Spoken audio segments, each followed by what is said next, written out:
sorry, the number you have dialed is not in service at this time. Ladies and gentlemen, please take your seats. The show is about to begin.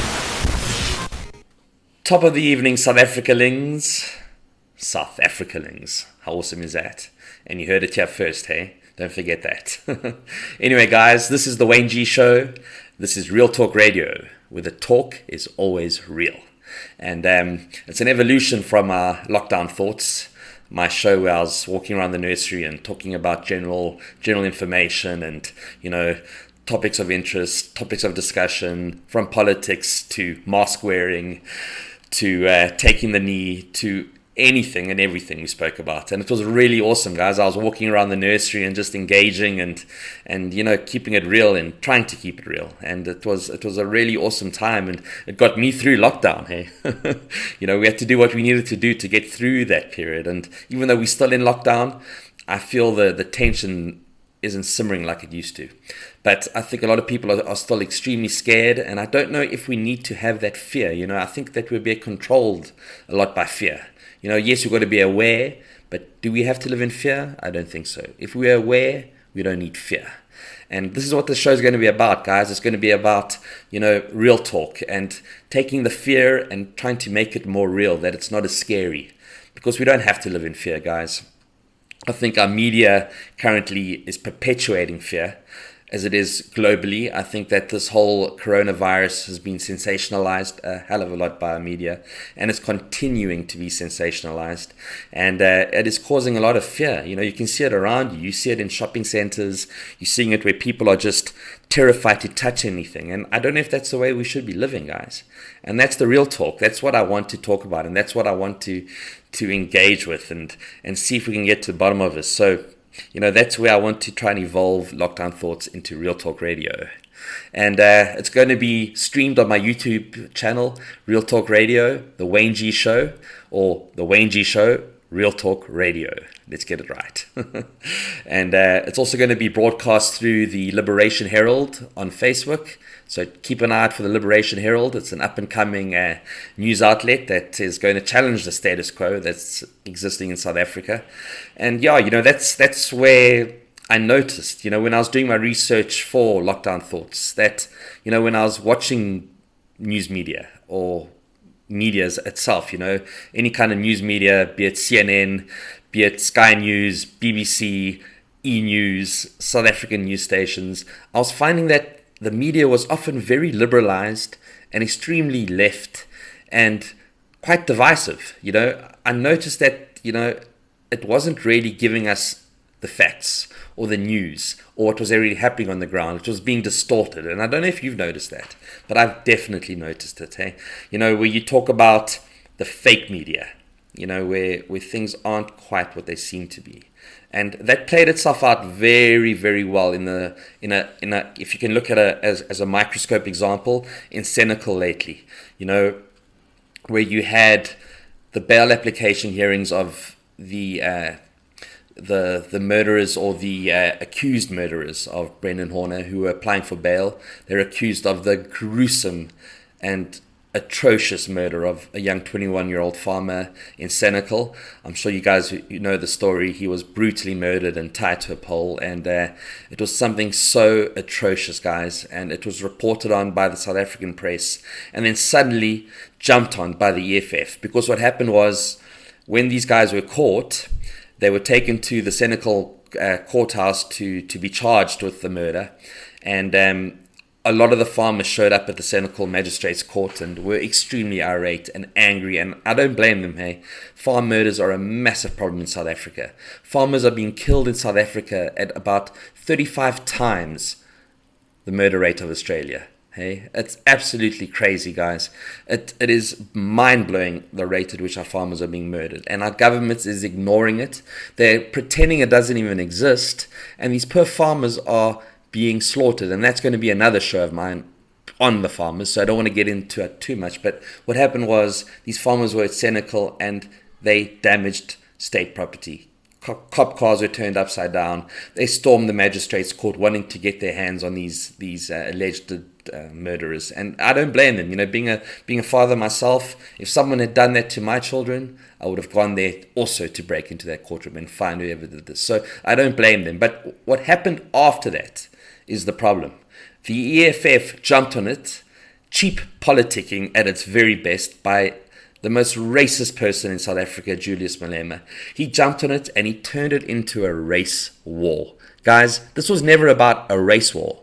This is about a certain group of our population being murdered and us being tired of it.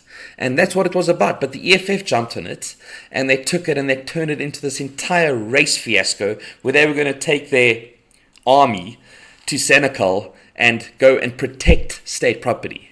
That's right, guys. The EFF were off to Senekal to protect state property. And that makes absolutely no sense to me. How can a party like that is the most damaging? I've never seen a party damage more property than the EFF. From the Clicks fiasco to Parliament, they get up to no good and suddenly they want to go and protect state property. No ways, guys. It wasn't about that. This was about Julius Malema grabbing hold of the microphone and wanting to grab attention and steer attention away from the very nature of what the people were doing in Senekal at the time. And that was trying to get to the bottom of the brutal murder of Brendan Horner.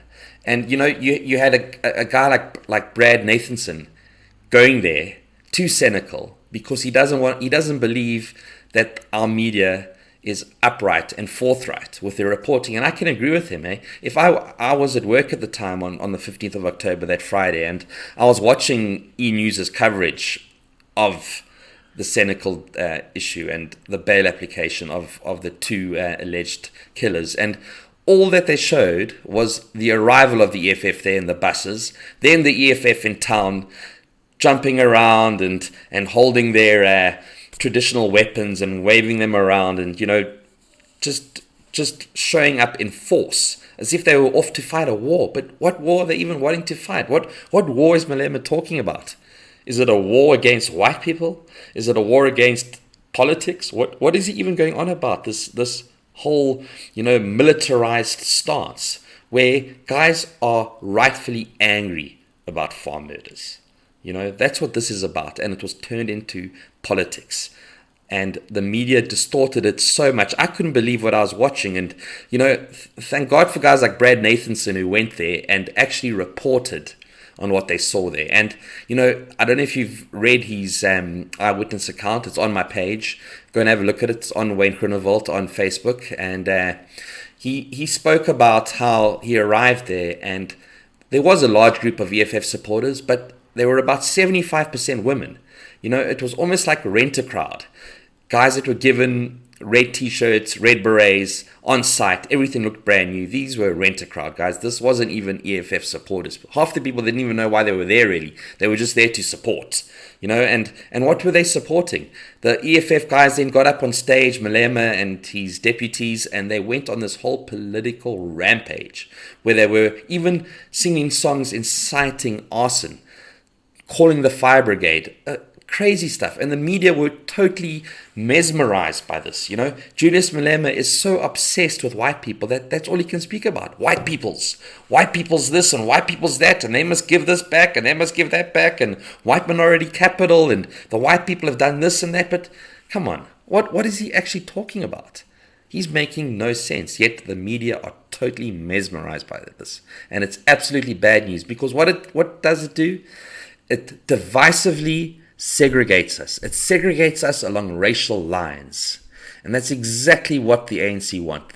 The EFF are part of the ANC, guys. You got to believe it. They are the militant branch, like the ANC Youth League used to be, of the ANC. And that's where Julius Malema comes in. He comes in to try and cause, you know, a ruckus and say things that are controversial and create a smokescreen that the ANC can carry on doing whatever they want to do, and you've got the EFF throwing their toys. It's almost like an unruly child and parents. That's what this relationship is like. And it's gone too far, guys. The EFF have gone too far. The things that they are saying and the way that they are talking is about war. And we don't want war. Who wants war in this country? You don't want war, hey? You know, you watch documentaries on war. Go and watch some documentaries on World War II and, the genocide of the Jews and how the Nazis destroyed a group of people. And that's what Julius Malema is angling at. He is a fascist. He hates white people. And again, the media perpetuate it by showing it.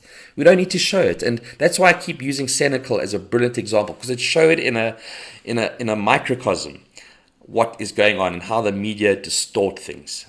And, again, the EFF at Senecal on the ground, according to Brad Nathanson, were actually pretty peaceful.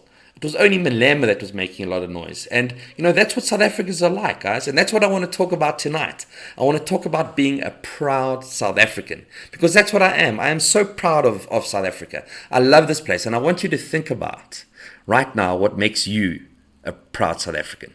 What makes you a proud South African, and what makes you happy to be a South African? Think about it. And for me, it's definitely the Rugby World Cup, guys. The Rugby World Cup in 2019 made me so proud. The gees. If you talk about gees, that Afrikaans word, that's what I felt. I felt so totally elated and proud to be a South African. And it had nothing to do with race. It had nothing to do with skin color or ideologies or politics. It had nothing to do other than being proud. And so many South Africans are just like that, guys.